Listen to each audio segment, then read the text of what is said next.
సృష్టి ఫెర్టిలిటీ కేసులో ఇవాల్టితో డాక్టర్ నమ్రత కస్టడీ ముగియనుంది. 5 రోజుల పాటు నమ్రతను కస్టడీకి అనుమతించింది కోర్టు. 4 రోజుల విచారణలో కీలక విషయాలు వెలుగులోకొచ్చాయి. ఐవీఎఫ్ సరోగసీ పేరుతో నమ్రత పాల్పడిన అక్రమాలపై ఆరా తీశారు పోలీసులు. అటు సృష్టి బాధితులు ఒక్కొక్కరుగా పోలీసులకు ఫిర్యాదులు చేస్తున్నారు. నిన్న నల్గొండకు చెందిన ఓ జంట సృష్టి నిర్వాహకులు తమ నుంచి 44 లక్షలు వసూలు చేసినట్లు పోలీసులకు కంప్లైంట్ ఇచ్చారు.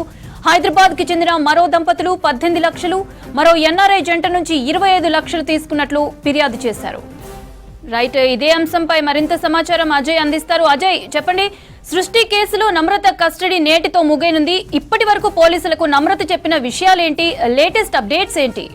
సృష్టి ఫర్టిలిటీ కేసు సంబంధించి పోలీసులు దర్యాప్తు ఇండెప్త్గా చేస్తున్న సిచ్యువేషన్. ఇప్పటికే దాదాపు 15 మందిని అరెస్ట్ చేశారు. ముందు కేసు తెరపైకి వచ్చిన తర్వాత గోపాలపురం పోలీసులు ఎప్పుడైతే సృష్టి ఫర్టిలిటీ సెంటర్ సంబంధించి ఒక జంట నుండి ఫిర్యాదు తీసుకున్నారో, కేసు నమోదు చేసిన తర్వాత ముందు 8 మందిని అరెస్ట్ చేశారు. అందులో కీలక నిందితురాలు నమ్రత, డాక్టర్ నమ్రతను కూడా ఫస్ట్ టర్మ్లోనే 8 మందిలో ఆమెను కూడా అరెస్ట్ చేసిన సిచ్యువేషన్. సో అరెస్ట్ చేసిన తర్వాత రిమాండ్ తరలించారు. రిమాండ్ తరలించి ఖచ్చితంగా ఇదంతా ఇండెప్త్గా క్వశ్చన్ చేయాల్సిన అవసరం ఉంది, ఇన్వెస్టిగేట్ చేయాల్సిన అవసరం ఉందని భావించిన గోపాలపురం పోలీసులు అటు నమ్రత కస్టడీ కోరుతూ న్యాయస్థానాన్ని ఆశ్రయించారు. సో న్యాయస్థానం 5 రోజుల పాటు కస్టడీకి అనుమతించిన క్రమంలో దాదాపు ఈ 5 రోజుల పాటు కూడా నమ్రతని క్వశ్చన్ చేశారు. ఆ వద్ద చాలా క్రెడిబుల్ ఇన్ఫర్మేషన్ సేకరించినట్లయితే మనకు చాలా క్లియర్గా ఆఫ్ ది రికార్డ్ సమాచారం అందుతుంది. మెయిన్గా నమ్రతకు సంబంధించి ఇటు సృష్టి ఫర్టిలిటీ సెంటర్లు ఇటు హైదరాబాద్, వైజాగ్, విజయవాడతో పాటు కొన్ని ఇతర ప్రాంతాల్లో కూడా బ్రాంచెస్ ఉన్నాయి. సో ఈ బ్రాంచెస్లో పెద్ద మొత్తంలో సరోగసీ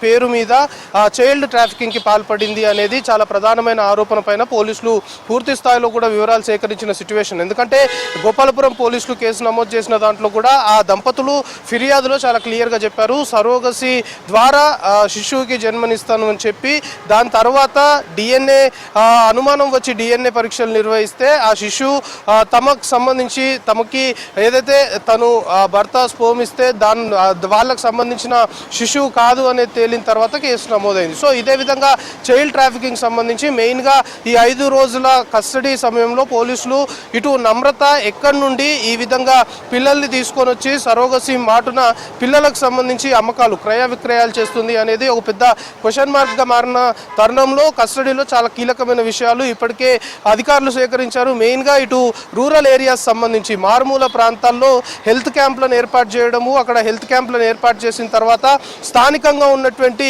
ఏఎన్ఎంలు ఎవరైతే ఉంటారో ఆ ఏఎన్ఎంలకి దగ్గరికి నమ్రత కొందరు ఏజెంట్లను పంపించడము, ఆ ఏఎన్ఎంల దగ్గర ఆ కన్సర్న్ ఏరియాస్లో ఎవరైతే ప్రెగ్నెంట్ లేడీస్ ఉంటారో గర్భిణీలకు సంబంధించిన డీటెయిల్స్ మొత్తం కాంటాక్ట్ డీటెయిల్స్ మొత్తం తీసుకున్న తర్వాత వాళ్ళని కాంటాక్ట్ చేయడము, కాంటాక్ట్ చేసి వాళ్ళకి డబ్బు ఆశ చూపించడము, డబ్బు ఆశ చూపించిన తర్వాత మొత్తము వాళ్ళు ఎవరైతే శిశువుకి జన్మనిస్తారో ఆ శిశువుని తీసుకొచ్చి ఇక్కడ సరోగసీ పేరు మీద హాస్పిటల్లో వేరే జంటలు ఎవరైతే వస్తారో వాళ్ళకి ఇవ్వడం. సో ఈ విధంగా అమ్మకాలు చేస్తుంది అనేది చాలా క్లియర్గా ఎస్టాబ్లిష్ అవుతున్న తరుణంలో మొత్తం కూడా ఇక్కడ ఎవరైతే హాస్పిటల్స్ ఇటు ఫర్టిలిటీ సెంటర్కి వస్తుంటారో వాళ్ళ వద్ద దాదాపు 35-40 లక్షలు వసూలు చేసి ఇక్కడ రూరల్ ఏరియాస్లో ఎవరైతే కొంతవరకు ఫినాన్షియల్ క్రైసిస్లో ఉన్న ఫ్యామిలీస్ సంబంధించిన దంపతులు ఉంటారో వాళ్ళకి కేవలం ఒక 80,000-90,000 లక్షలోపే వాళ్ళకి చెల్లించడం. అంటే ఇక్కడ వాళ్ళు శిశువుని ఇస్తున్నారు, వాళ్ళకి కొన్ని వేల రూపాయలు చెల్లిస్తుంది, కానీ ఇక్కడ లక్షలు వసూలు చేస్తుంది. సో ఈ డబ్బంతా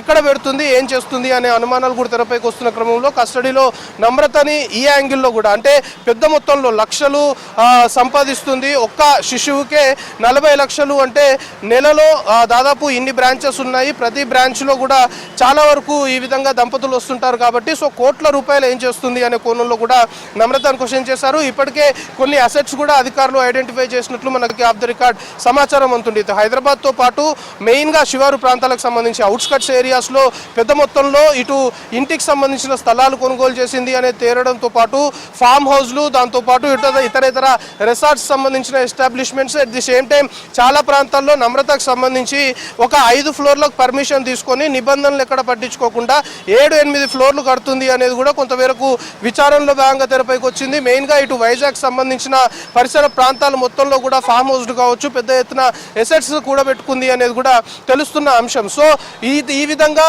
ఇటు సరోగసి మాటన ఏం జరిగింది, చైల్డ్ ట్రాఫికింగ్ సంబంధించి కావచ్చు, లేకపోతే పెద్ద మొత్తంలో డబ్బులన్నీ కూడబెట్టి ఏం చేస్తుంది అనే కోణంలో ఇంకా ఈ నమ్రతకి ఎవరెవరు సపోర్ట్ చేశారు, ఇప్పుడు ఎవరైతే 15 మంది అరెస్ట్ అయ్యారో ఈ 15 మందే కాకుండా ప్రత్యక్షంగా కావచ్చు పరోక్షంగా కావచ్చు ఈ దందాకి ఎవరు సపోర్ట్ చేశారు అనే కోణంలో కూడా క్వశ్చన్ చేశారు. ఇటు నమ్రతతో పాటు A3, A6 సంబంధించిన కస్టడీ విచారణ కూడా కొనసాగుతుంది. మెయిన్గా నమ్రత కుమారుడిని కూడా కస్టడీలోకి తీసుకోవాలని అధికారులు భావిస్తున్నారు. ఎందుకంటే చాలా క్లియర్గా ప్రైమరీ ఇన్వెస్టిగేషన్లో అతడు ఒక అడ్వకేట్గా ఉన్నాడు. ఇక్కడ ఏదైతే ఫర్టిలిటీ సెంటర్ నడుస్తుందో అదే బిల్డింగ్లో తాను కూడా ఉంటూ అక్కడ ఎవరన్నా కొంత మేరకు అపోజ్ చేయడం కావచ్చు, లేకపోతే మేము మోసపోయామని చెప్పే ప్రయత్నం చేస్తే వాళ్ళని లీగల్గా కొంతవరకు బెదిరించే ప్రయత్నం కూడా చేశాడు అనేది కూడా ఆల్రెడీ ప్రైమరీ ఇన్వెస్టిగేషన్లో తేలింది. కాబట్టి ఇటు నమ్రతకు సంబంధించిన పాత్రని కస్టడీ విచారణలో కొంతమేరకు ఎస్టాబ్లిష్ చేశారు. ఆమె మెయిన్ అక్యూజ్డ్, ఆమెనే మొత్తం కూడా కీలకంగా వ్యవహరించింది అని ఒక విధంగా పోలీసులు ఎస్టాబ్లిష్ చేస్తూనే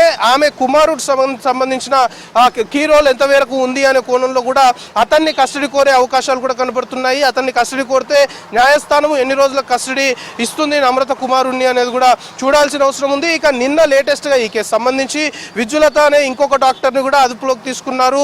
ఆమె నమ్రతకి అత్యంత సన్నిహితురాలు, ఒక విధంగా బినామీ అనే ఆరోపణలు కూడా తెరపైకి వస్తున్నాయి. సో విద్యులతను కూడా కస్టడీలోకి తీసుకునే అవకాశాలు కనబడుతున్నాయి. ఎంటైర్ కేసులో ఎవరైతే అక్యూజ్డ్ ఉన్నారో, ఎవరైతే ప్రస్తుతము అరెస్ట్ అయి ఉన్నారో వాళ్ళందరినీ కూడా కస్టడీలోకి తీసుకోవాలని గోపాల్పురం పోలీసులు అయితే భావిస్తున్నారు. ఇప్పుడు నమ్రతకు సంబంధించి ఏదైతే క్వశ్చనింగ్ జరిగిందో ఆమె స్టేట్మెంట్ రికార్డ్ చేశారు కాబట్టి మిగతా నిందితుల్ని కస్టడీలోకి తీసుకుంటే నమ్రత ఇప్పుడు 5 రోజుల పాటు కస్టడీలో ఇచ్చిన క్రెడిబుల్ ఇన్ఫర్మేషన్ని బేస్ చేసుకొని గ్రౌండ్ లెవెల్లో ఆ ఎవిడెన్స్ని పోలీసులు గ్యాదర్ చేసిన తర్వాత నమ్రత స్టేట్మెంట్తో పాటు ఆ ఎవిడెన్స్ ఆఫ్ గ్యాదరింగ్ అనేది జరిగిన తర్వాత మిగతా నిందితుల్ని కస్టడీలోకి తీసుకున్నప్పుడు ఇటు నమ్రత ఇచ్చిన స్టేట్మెంట్ ముందుంచి పోలీసులు గ్యాదర్ చేసిన గ్రౌండ్ లెవెల్ ఎవిడెన్స్ని ముందుంచి క్వశ్చన్ చేస్తే ఖచ్చితంగా ఇంకా అన్ని పేర్లు తెరపైకి వచ్చే అవకాశాలు కూడా కనబడుతున్నాయి. సో ఇప్పుడు ఫస్ట్ గోపాల్పురం పోలీస్ స్టేషన్లో కేసు నమోదైంది. దాని తర్వాత కంటిన్యూస్గా బాధితులు తెరపైకి వస్తున్నారు. మరొక 4 ఎఫ్ఐఆర్లు కూడా నమోదయ్యాయి.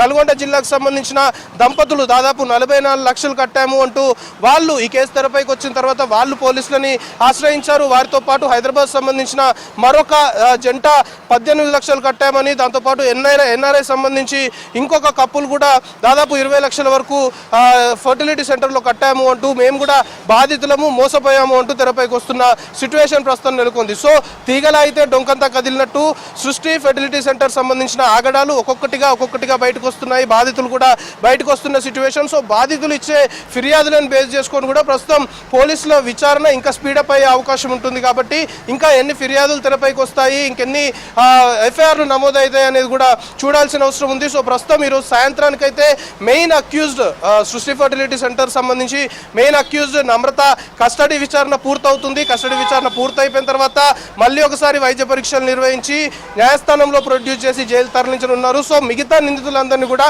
కస్టడీలోకి తీసుకొని ఈ కేసు సంబంధించి పూర్తి స్థాయిలో కూడా విచారణ చేయాలని పోలీసులు అయితే భావిస్తున్నారు. మోంతా.